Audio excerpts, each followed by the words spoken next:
अस्सलाम वालेकुम viewers, I am वादिशविन। और ये जो लेक्चर है ये हमारे पास केमिस्ट्री सेकंड ईयर के लिए, पर्टिकुलरली ये क्लास सेकंड ईयर के लिए है। और हमारे पास जो फर्स्ट चैप्टर है that is periodic trends. First chapter का हमारे पास जो लेक्चर है that is periodic trends in physical properties. Okay, इसमें periodic trend in physical properties में हमारे पास है जी ionisation energy. First of all, we should know that what is ionization energy. Ionization energy is the amount of energy, or this is the minimum amount of energy which is required to remove an electron from the outermost shell of an gaseous isolated atom. Okay, इसको थोड़ा हम explain कर लेते हैं कि इसका मतलब क्या है। आयोनाइजेशन एनर्जी ये है कि वो एनर्जी, वो कम से कम energy, the minimum amount of energy which is required to remove the electron from the outermost shell of a gaseous isolated atom. अब इसका मतलब क्या है? इसका मतलब ये है कि आयोनाइजेशन एनर्जी वो एनर्जी है जो आपको किसी भी एटम के, जब एटम गैसियस स्टेट में है और वो आइसोलेटेड है, यानी वो कंबाइंड स्टेट में नहीं है, आइसोलेटेड फॉर्म में है, तो उस वक्त उसके आउटर मोस्ट शेल से जो इलेक्ट्रॉन निकालने के लिए, इलेक्ट्रॉन रिमूव करने के लिए जो एनर्जी चाहिए होती है उसको हम कहते हैं आयोनाइजेशन एनर्जी। सपोज यहाँ मैं एग्जांपल देता हूँ आपको। हमारे पास सोडियम है। सोडियम हमारे पास जो है नॉर्मली हम कहते हैं कि ये सोडियम हमारे पास मेटल है, और इसमें जो है ये हमारे पास यहाँ गैसियस स्टेट में है, और इस गैसियस स्टेट में इसके आउटर मोस्ट शेल में एक इलेक्ट्रॉन मौजूद होता है। इसका डमी नंबर 11 है and it has 2 electron in its first shell and 8 electron in its second shell and only 1 electron is present in its outermost shell. So, the energy which is required to remove the outermost electron, that is ionization energy. And here the value of ionization energy for the sodium is 496 kilojoule per mole. This means कि ये हमें 496 kilojoule पर मोल energy ये sodium absorb करेगा और फिर ये अपना आउटरमोस्ट इलेक्ट्रॉन जो होगा वो रिलीज करेगा। This energy is being absorbed, so we write the positive sign with the value of ionization energy. Okay, यहाँ देखिए सोडियम के लिए इसका मतलब है सोडियम गैसियस आइसोलेटेड स्टेट में है और इसके लिए हमें 496 किलोजूल पर मोल एनर्जी चाहिए। अब हम कहते हैं कि we may have many other atoms. Suppose कोई और मेटल है, हम मैग्नीशियम की बात कर लेते हैं। ये ज़रूरी नहीं है कि खाली आउटर मोस्ट शेल में एक इलेक्ट्रॉन हो तभी रिमूव किया जा सकता है। We can remove the electrons from the atoms having more than 1 electron in their outermost shells. If we look at this magnesium, its atomic number is 12 and it has 2 electrons in its outermost shell. जरा देखिएगा magnesium के पास यानी इसका atomic number 12 है और 2 electrons इसके outermost shell में मौजूद होते हैं। अब आउट ऑफ 2 इलेक्ट्रॉन्स हम अगर फर्स्ट इलेक्ट्रॉन को रिमूव करना चाहेंगे, हम क्या करना चाहेंगे? फर्स्ट इलेक्ट्रॉन को रिमूव करना चाहेंगे। मसलन हमारे पास मैग्नीशियम के आउटरमोस्ट शेल में 2 इलेक्ट्रॉन्स हैं, तो जब फर्स्ट इलेक्ट्रॉन को आप रिमूव करेंगे और उस जो आयोनाइजेशन एनर्जी की वैल्यू है दैट इज प्लस 736 किलोजूल पर मोल। इस मीन कि जब आपने पहला इलेक्ट्रॉन मैग्नीशियम के आउटरमोस्ट शेल से रिमूव किया तो उसके लिए आपको कितनी एनर्जी चाहिए? 738 किलोजूल पर मोल। अब ये जो मैग्नीशियम न्यूट्रल था, गैसियस स्टेट में था, अभी ये क्या बन गया? Unipositive ion. But still, this unipositive ion has 1 electron in its outermost shell. देखिए ना, मैंने कहा कि magnesium has 2 electron in its outermost shell. And after releasing 1 electron, still this we got unipositive ion, and this unipositive ion has 1 electron in its outermost shell. यानी एक हमने निकाल दिया लेकिन अभी भी इसके पास एक और जो है इलेक्ट्रॉन मौजूद है। अब वो जो सेकंड इलेक्ट्रॉन को आप जब रिमूव करना चाहेंगे, यानी जो the amount of energy required to remove the second electron from the gaseous isolated ion, that is known as second ionisation energy. Okay, यहाँ अगर आप देखें, हमने कहा मैग्नीशियम को फर्स्ट इलेक्ट्रॉन रिमूव करने के लिए जो एनर्जी चाहिए थी दैट इज 738 किलोजूल पर मोल। वही मैग्नीशियम है, मैग्नीशियम आयन है, सिर्फ पहले न्यूट्रल एटम था और अभी जो है उससे आप सेकंड इलेक्ट्रॉन जब रिमूव कर रहे हैं तो उसको कितनी एनर्जी चाहिए सेकंड इलेक्ट्रॉन रिमूव करने के लिए? 1451 किलोजूल पर मोल। अब देखिए ये एक डिफरेंस है, इसको हम कहते हैं हायर आयोनाइजेशन एनर्जी भी कहते हैं या इसको हम सेकंड आयोनाइजेशन एनर्जी भी कहते हैं। यहाँ टू टर्म्स हमने यूज किए हैं, I1 and I2। What is I1? That is first ionisation energy. The energy required to remove the first electron from the outermost shell of gaseous isolated atom is known as first ionization energy, and the energy required to remove the second electron from the gaseous isolated ion is known as second ionization energy। यहाँ एक short question है, यह एक short question पूछा जा सकता है कि why the value of second ionization energy is double as compared to the first ionization energy। या यूं भी क्वेश्चन आ सकता है, the value of second ionization energy is usually higher than that of first ionization energy, justify। अब ये क्यों ऐसा है कि सेकंड आयोनाइजेशन एनर्जी की वैल्यू हाई क्यों है? इसको जरा देखिएगा। इसमें हम कहते हैं क्योंकि हम जो फर्स्ट इलेक्ट्रॉन रिमूव कर रहे हैं, फर्स्ट इलेक्ट्रॉन हम रिमूव कर रहे थे न्यूट्रल एटम से। यहाँ हम क्या कर रहे थे? फर्स्ट इलेक्ट्रॉन न्यूट्रल एटम से रिमूव कर रहे थे, लेकिन जो सेकंड इलेक्ट्रॉन है, सेकंड इलेक्ट्रॉन हम रिमूव कर रहे हैं एक गैसियस आयन से। इससे पहले आपने देखा है कि जो साइज होता है आयन का, जो आयन होता है, आयन का साइज हमेशा अपने पेरेंट एटम की निस्बत स्मॉल होता है। कैटायन का साइज, कौन सा आयन? कैटायन। यानी कैटायन का size, the size of cation is always smaller than it's parent atom. और आपको पता है इसका मतलब है मैग्नीशियम जब न्यूट्रल था इसका साइज लार्ज था, जब उसने इलेक्ट्रॉन रिलीज किया उसका साइज स्मॉल हो गया है। साइज आयन का, कैटायन का size, the size of cation is always smaller than it's parent atom. यहाँ हम कैटायन की बात कर रहे हैं, तो इस कैटायन का साइज स्मॉल हो गया है। अब स्मॉल हो जाने से क्या होता है कि एक जो है न्यूक्लियर पुल बढ़ जाएगा, न्यूक्लियस के अंदर जो इलेक्ट्रॉन है वो ज्यादा पावर से, न्यूक्लियस के अंदर जो प्रोटॉन्स हैं वो ज्यादा पावर से इलेक्ट्रॉन को अट्रैक्ट करेंगे और साइज क्या कर जाएगा? श्रिंक कर जाएगा। अब साइज इसका मतलब है the size of this magnesium ion is smaller than that of this neutral magnesium atom, so we need the higher energy to remove the second electron। मतलब ये है कि हमें सेकंड इलेक्ट्रॉन रिमूव करने के लिए हाई एनर्जी क्यों चाहिए? क्योंकि second electron, we are going to remove the second electron from the ion, from the cation, from the unipositive ion, and it is difficult to remove the electron from the unipositive ion as compared to the neutral atom। Okay, ये हमने 2 examples देखी हैं। अब इसमें हमने यही कहा है कि जो आपको electron, outer most electron remove करने के लिए जो एनर्जी चाहिए है उसको हम क्या कहते हैं? Ionisation energy. अब अगर सेकंड इलेक्ट्रॉन रिमूव करने के लिए चाहिए, सेकंड आयनाइजेशन एनर्जी है।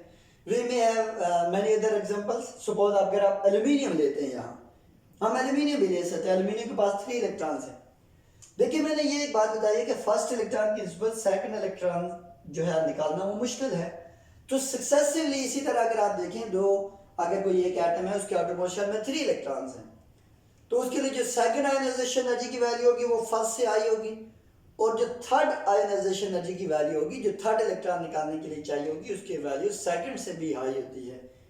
ज़ाहिर वही बात आ जाएगी कि जब ज़ाहिर अगर हम कहते हैं एल्यूमिनियम है, मसलन एल्यूमिनियम से एक इलेक्ट्रॉन निकाला आपने दूसरा निकाला, तो वो डाई पॉजिटिव आयन बन जाएगा Al+2, तो उसका साइज और ज़्यादा स्मॉल होगा। सो हम कहते हैं जो आप हायर इलेक्ट्रॉन यानी हायर एटम की बात करते हैं जिनके पास मोर देन 1 इलेक्ट्रॉन है, उनके लिए आयनाइजेशन एनर्जी की वैल्यूज हाई होती हैं।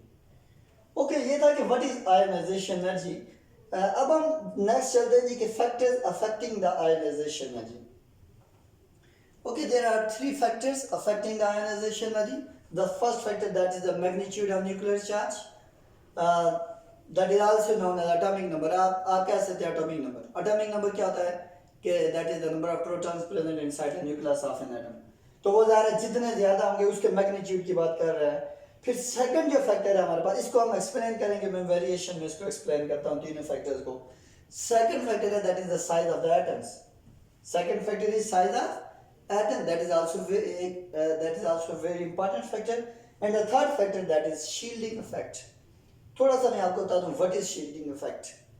शील्डिंग इफेक्ट होता है the decrease in force of attraction between the nucleus and outermost electron due to the presence of inner electrons और इंटरवेनिंग इलेक्ट्रॉन। ओके, जरा यहाँ इस बात को समझिएगा। सपोज हम यहाँ कहते हैं कि ये हमारे पास लिथियम है, ये लिथियम का न्यूक्लियस है, और लिथियम के न्यूक्लियस से अगर आप outermost शेल को देखें तो outermost शेल में सिर्फ एक इलेक्ट्रॉन है। Lithium has only 1 electron in its outermost shell. But अगर आप देखिए न्यूक्लियस और outermost शेल के दरमियान में 2 इलेक्ट्रॉन है इस शेल के अंदर। सो ये जो इनर इलेक्ट्रॉन्स हैं, ये जो न्यूक्लियस और outermost के दरमियान में हैं, these electrons cause repulsion for the outer electrons. ये इनर इलेक्ट्रॉन आउटर के लिए रिपल्शन काज करेंगे, उस रिपल्शन की वजह से ये होगा कि आउटर मोस्ट इलेक्ट्रॉन का जो होगा वो न्यूक्लियस को डायरेक्ट वो उस तरह से अट्रैक्ट नहीं कर पाएगा। सो ये फोर्स ऑफ अट्रैक्शन कम हो जाएगी, डिक्रीज हो जाएगी, इसको हम कहते हैं शील्डिंग इफेक्ट। ओके, हम इनको एक्सप्लेन करते हैं, magnitude of nuclear charge, size of the atoms and shielding effect. हम इनकी वेरिएशन देखते हैं कि ग्रुप में क्या हो रहा है, पीरियड में क्या हो रहा है। ग्रुप आपको पता है कि vertical column in the periodic table are known as groups. और here we have alkali metals. Alkali metals की हमने एक ग्राफ बनाया हुआ है यहाँ। अगर इसमें देखिए, इस ग्राफ में हमने एटॉमिक नंबर लिया हुआ अलॉन्ग एक्स एक्सिस और आयनाइजेशन एनर्जी हमने लिया हुआ अलॉन्ग वाई एक्सिस। तो ये जो हमारे पास अल्कली मेटल्स हैं, that is lithium, sodium, potassium, rubidium, caesium and francium. हम कहते हैं कि ये जो हमारे पास अल्कली मेटल्स के लिए हमने एटॉमिक नंबर जो हमने which is taken along X axis while the ionisation energy is taken along Y axis. तो इसको अगर आप देखें तो when we are moving from top to bottom in a group, it mean when we are moving from the lithium to caesium, अगर जब हम top to bottom आ रहे हैं अल्कली मेटल्स में, जब हम टॉप टू बॉटम आ रहे हैं, तो आप देखिए तो ये हमें इस तरह की ये जो हमें लाइन मिल रही है, ये नीचे जा रही है। लाइन नीचे जाने का ये मतलब है, इस मीन कि in a group when we move from top to bottom ionisation energy decreases. यानी ये जनरल बात आप ये कह सकते हैं कि in a group when we move from top to bottom then ionization energy decreases. सबसे हाई ionization energy है here lithium has high ionization energy as compared to sodium, which has high value of ionization energy as compared to potassium, which has higher value of ionization energy as compared to the lithium and then cesium. हम कहते हैं यानी down the group की क्या reason है, जैसे मैंने factors बताए, मैं one by one in factors को एक्सप्लेन करता हूँ। सबसे पहले हम ये कह देते हैं, हम अगर न्यूक्लियर चार्ज को देखें तो डाउन द ग्रुप लिथियम का एटॉमिक नंबर है 3, सोडियम का 11, पोटेशियम 39। हम 2-3 एग्जांपल ले लेते हैं। यहाँ से देखिए मैंने 2 ये लिथियम और सोडियम को यहाँ बताया हुआ है। अगर आप डाउन द ग्रुप जाएंगे तो आपको पता है कि शेल बढ़ता जाएगा, साइज बढ़ता जाएगा, न्यूक्लियर चार्ज बढ़ रहा है। यहाँ देखिए लिथियम का एटॉमिक नंबर 3 है, इसका मतलब है इसके पास lithium has 3 protons present in the inside the nucleus. Nucleus में 3 प्रोटॉन्स हैं, यानी इसका न्यूक्लियर चार्ज आप क्या दें, दैट इज 3। सोडियम के पास 11 प्रोटॉन्स हैं। अब हम क्या रहे हैं, इसका मतलब है nuclear charge top to bottom बढ़ रहा है, लेकिन न्यूक्लियर चार्ज के बढ़ने के साथ साथ क्या हो रहा है, यहाँ हम कह रहे हैं जब आप डाउन द ग्रुप आ रहे हैं तो डाउन द ग्रुप यानी हम क्या कह रहे हैं, शेल्स बढ़ रहे हैं। जैसे आप इन दो को देख लें, lithium has 2 shells while the sodium has 3 shells, and when we move from sodium to potassium then we got 4 shells। इसका मतलब है आप जब पोटेशियम से रुबिडियम की तरफ जाएंगे 5 shells, देन 6 shells, सीजियम में 6 shells है।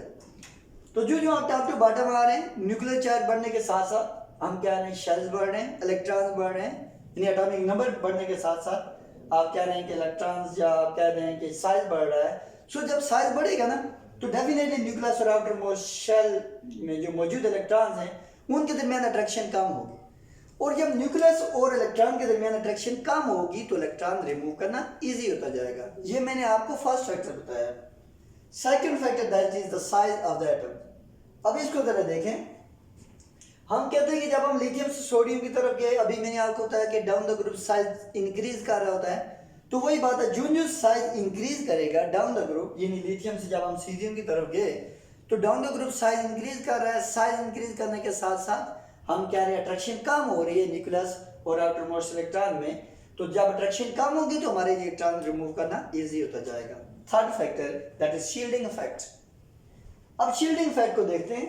अब यहाँ अगर आप देखें, यहाँ हमारे पास लिथियम है, लिथियम के न्यूक्लियस और आउटर मोस्ट इलेक्ट्रॉन के दरमियान 2 इलेक्ट्रॉन्स हैं। मैंने अभी आपको बताया कि असल में शील्डिंग इफेक्ट क्या, the decrease in force of attraction between the nucleus and outermost electron due to the presence of inner electrons. This means in case of lithium, these 2 electrons cause repulsion for the outermost electron. ये 2 electron जो है ये repulsion काज करेंगे outermost electron के लिए।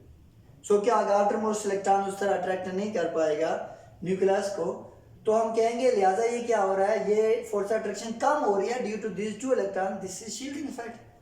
लेकिन अगर आप लिथियम से देखें, यानी यहाँ 2 इलेक्ट्रॉन रिपल्शन काज कर रहे थे, 2 इलेक्ट्रॉन बाहर वाले इलेक्ट्रॉन को रिपेल कर रहे थे, ज़्यादा इलेक्ट्रॉन सिमिलर चार्जेस में रिपल्शन होती है। जब हम लिथियम से पोटेशियम सोडियम की तरफ आते हैं, तो सोडियम में आप देखें कि हमने कहा here we have 3 shells. First shell contains 2 electrons, second shell contains 8 electrons, while the outermost shell contain only 1 electron. अब यहाँ देखें, यहाँ हम कहते हैं कि इनर इलेक्ट्रॉन जो है, आउटर मोस्ट इलेक्ट्रॉन की बात नहीं कर रहा हूँ, इनर इलेक्ट्रॉन यहाँ 10 है, फर्स्ट में 2 और सेकंड में 8। ये 10 इलेक्ट्रॉन रिपल्शन काज कर रहे हैं, यानी ये 10 इलेक्ट्रॉन जो है ये आउटर मोस्ट इलेक्ट्रॉन को यूं रिपेल कर रहे हैं। यानी कहने का मतलब है कि सोडियम का शील्डिंग इफेक्ट ज्यादा है एज कंपेयर टू लिथियम। तो जब रिपल्शन होगी, रिपल्शन से मैं ये बता रहा हूँ कि न्यूक्लियस और आउटर मोस्ट इलेक्ट्रॉन में अट्रैक्शन कम हो जाएगी। जब रिपल्शन बढ़ेगी, अट्रैक्शन कम हो जाएगी, तो इलेक्ट्रॉन निकालना ईजी होता जाएगा। सो इन तीनों फैक्टर्स ने ये बताया, इन तीनों फैक्टर्स को अगर हम देखें तो हम कहते हैं कि down the group nuclear charge बढ़ने के साथ साथ हम कहते हैं ना सिर्फ न्यूक्लियर चार्ज बढ़ता है, बल्कि हम कहते हैं कि साइज भी एटम का बढ़ता है, और साथ साथ मैंने आपको बताया कि शील्डिंग इफेक्ट भी बढ़ता है। और ये सारे फैक्टर्स मिलके ये बात बताते हैं, ये डिसाइड करते हैं कि आयनाइजेशन एनर्जी जो होती है डाउन द ग्रुप को डिक्रीज करती है। अब हमने एक एग्जांपल ली है एक ग्रुप की, तो बाकी ग्रुप्स में भी ऐसे ही है। अब हम अगर देखें वेरिएशन अक्रॉस अ पीरियड, अब स्मॉल पीरियड्स की बात कर रहे हैं। अब स्मॉल पीरियड्स की अगर हम बात करें, तो इन स्मॉल पीरियड्स में देखें, मसलन हमारे पास first period contains only 2 elements, hydrogen and helium. Second period contains 8 elements, lithium, beryllium, boron, carbon, nitrogen, oxygen, fluorine and neon. ये हमारे पास सेकंड पीरियड है।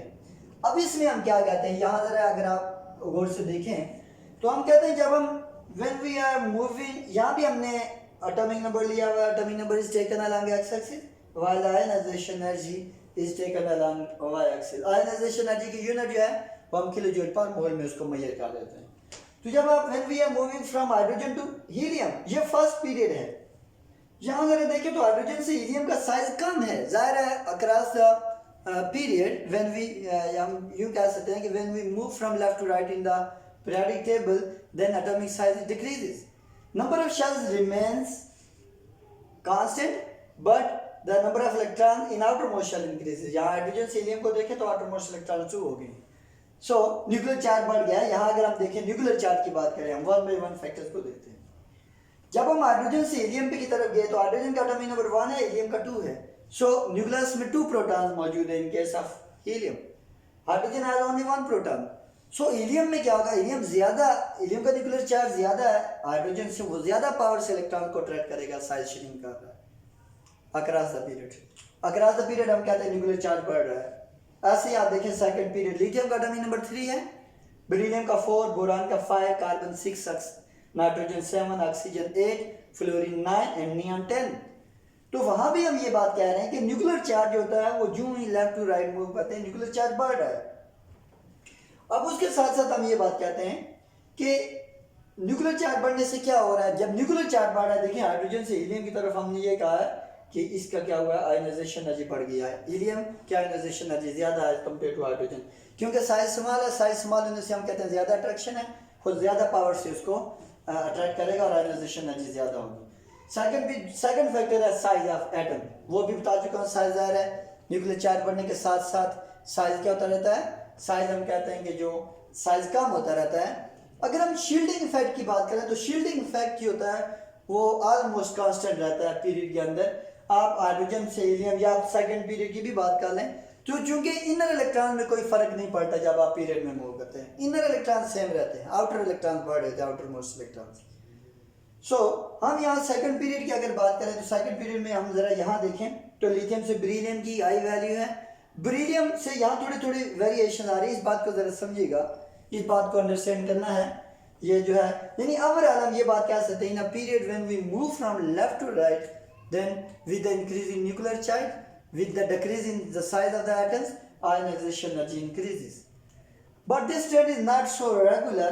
ये इतना रेगुलर नहीं है, मैं थोड़ी सी आपको वेरिएशन बताता हूँ। सपोज हम यहाँ देखते हैं सेकंड पीरियड हमारे पास है, लिथियम से जब हम बेरिलियम पे गए तो लिथियम से बेरिलियम की हाई वैल्यू है, बेरिलियम से हम भी देख रहे हैं बोरान की कम वैल्यू है।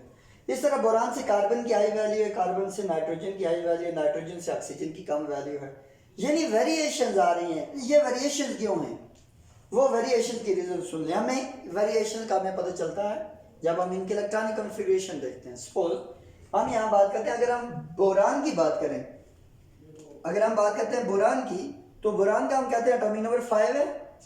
यहाँ देखिएगा बोरान एटॉमिक नंबर 5 है, इसकी कॉन्फ़िगरेशन है 1s2 2s2 2p1। अब फर्स्ट जो हमारे पास है उनमें खाली s, यानी हम कह रहे थे इधर लिथियम था 1s2 2s1, बेरिलियम था 1s2 2s2 s ऑर्बिटल था, लेकिन बेरिलियम से जब हम बोरान में गए तो p ऑर्बिटल आ रहा है। इस वजह से हम कहते हैं उसकी वेरिएशन आ रही है। यानी इधर जो है बाकी में हम कह रहे हैं लिथियम बेरिलियम में वैलेंस शेल जो था, आउटरमोस्ट शेल जो था वो 2s था, इधर जाके वो 2p आ गया है। इस तरह से फिर हम कहते हैं नाइट्रोजन ऑक्सीजन। अब जब नाइट्रोजन से आप ऑक्सीजन की तरफ जाते हैं तो वहाँ भी हम इलेक्ट्रॉनिक कॉन्फ़िगरेशन को देख के उधर भी ये फैक्टर बता सकते हैं। यानी कि ये कुछ हम कह सकते हैं कि ये जो एलिमेंट्स होते हैं जो थोड़ी बहुत वेरिएशन शो करते हैं, इस वेरिएशन को एक्सप्लेन किया जा सकता है on the basis of their electronic configuration. अब अगर यहाँ आप देखते हैं नाइट्रोजन से आप जब ऑक्सीजन की तरफ जा रहे हैं, ऑक्सीजन के आउटरमोस्ट शेल में आपको पता है 6 इलेक्ट्रॉन होते हैं। इसकी इलेक्ट्रॉनिक कॉन्फ़िगरेशन भी देख लेते हैं। एटॉमिक नंबर 8 और कॉन्फ़िगरेशन है 1s2 2s2 and 2p x 2py 2pd 2 4 5 6 7 and 8। Okay, तो यहाँ ये बात कर रहे हैं कि यहाँ हमारे पास इसके सिर्फ 2 इलेक्ट्रॉन चाहिए अपना आउटर मोस्ट शेल कंप्लीट करने के लिए। यानी हम कह रहे हैं इनमें जो इंडिविजुअल डिफरेंसेस होते हैं एलिमेंट्स में, ज़ाहिर 100% हम जनरल ट्रेंड की बात कर रहे हैं तो कुछ ज़्यादा एलिमेंट्स में इंडिविजुअल डिफरेंसेस होती हैं। इस वजह से हम ये बात कर रहे हैं कि इनके जो आयनाइजेशन है या वो इस तरह से 100% वो ट्रेंड उस तरह से रेगुलर नहीं होता है। इस तरह थर्ड पीरियड में भी सेम सिमिलर ट्रेंड है। Okay, that's all about the ionisation energy. Thank you.